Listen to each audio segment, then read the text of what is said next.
So Christina is an Aquarius ascendant, and her ascendant is at the 26th degree, which is a Taurus degree, and Taurus is a Venusian sign associated with the voice, vocal cords, the throat, and music. Aquarius is a sign that likes to innovate and think outside the box and do their own thing. So this placement could point to Christina's life revolving around breaking barriers in the music industry, which she definitely did. She is one of the artists from the early 2000s who helped redefine pop music and revolutionized the way women handle their career.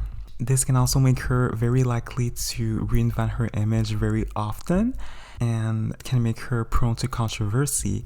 And for example, her 2002 album Stripped was very polarizing, and so was her 2010 album Bionic. Christina's chart ruler, Saturn, is exalted in the sign of Libra, and it's conjunct to her midheaven ruler, Jupiter, at the 8th degree, which is a Scorpio degree.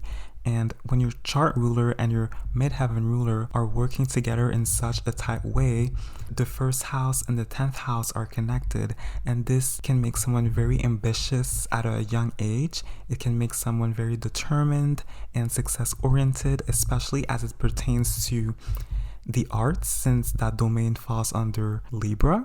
Since the 8th degree is a Scorpio degree, Christina has a lot of willpower. She's resilient and never gives up on her goals, and that played a big role in her success.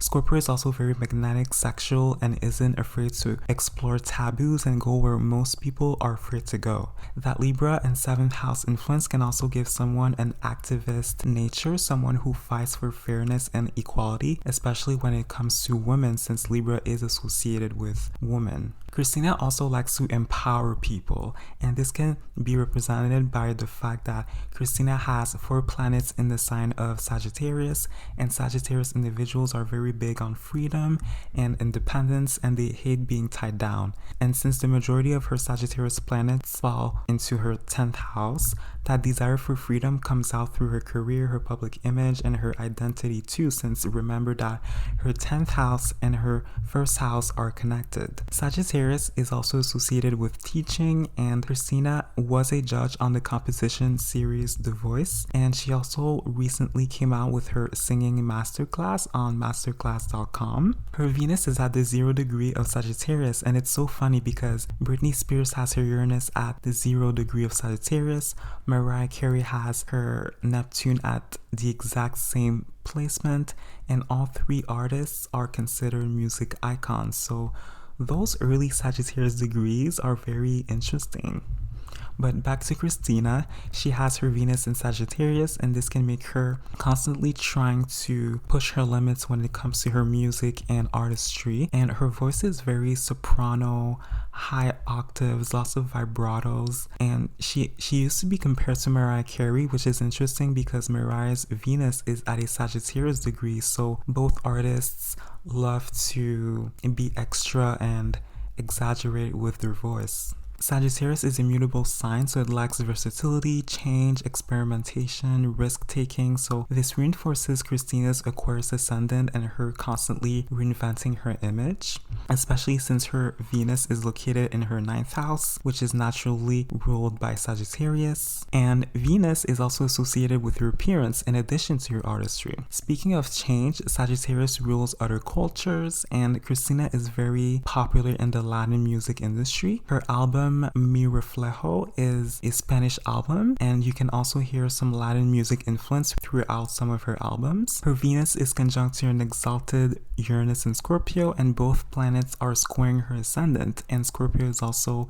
a sign who enjoys transformation and rebirth. So yeah, Christina is definitely a chameleon. This also highlights her being controversial and criticized for some of her creative choices throughout her career. So let's dig deeper into Christina's 10th house, since it contains 3 planets in it, so it's a huge part of her life. Her sun is being conjunct to her Neptune, which can make her extremely attractive. The 10th house and the sun can tell you what you'll be praised for in your life, and Christina is definitely receiving a lot of praise relating to her looks. And her sun is at the 26th degree, which is a Taurus degree, and like I mentioned previously, Taurus is a Venusian sign. So in addition to being a musical sign, it's also aesthetically inclined and sensual, especially when it comes to the body, since Taurus is an earth sign. And as if it wasn't enough, her sun also rules her 7th house of appearance and desirability. And her sun and Neptune are sextile to her 8th house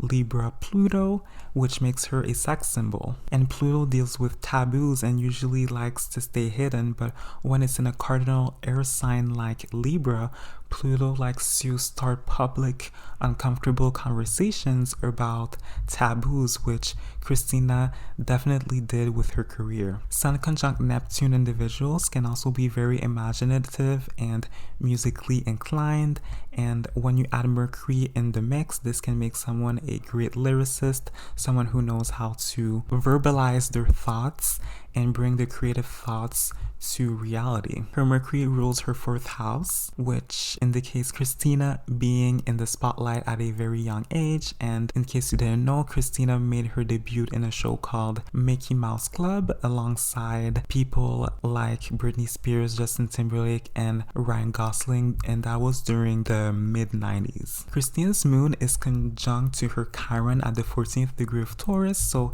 this is yet another Taurus degree, and the moon is exalted in the sign of Taurus. So Christina is extremely emotionally intelligent, and she's able to channel all her emotions into practical, tangible outlets like her music. And that conjunction with Chiron can point to Christina having a lot of emotional baggage, especially as it pertains to her family and the past in general, and it affected her self-esteem and her self-worth. But that Chiron in Taurus can also point to music as a way for her to heal her emotional wounds. Her moon and Chiron are located in her 2nd house, which is naturally ruled by Taurus and therefore rules voice and music. Her part of fortune is at the 14th degree of Cancer, and the part of fortune is a point in the natal chart that indicates life areas that will give you wealth, fame, prosperity. And what do you know? It's at a Taurus degree, the sign of music, and her part of fortune is deposited by